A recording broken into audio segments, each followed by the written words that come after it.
Salahkah aku, dosakah aku, bila diriku tak lagi setia.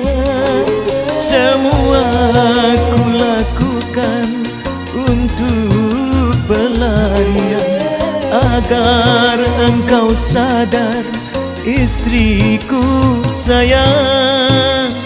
Suami yang mana kan betah di rumah, setiap pulang kerja engkau tiada.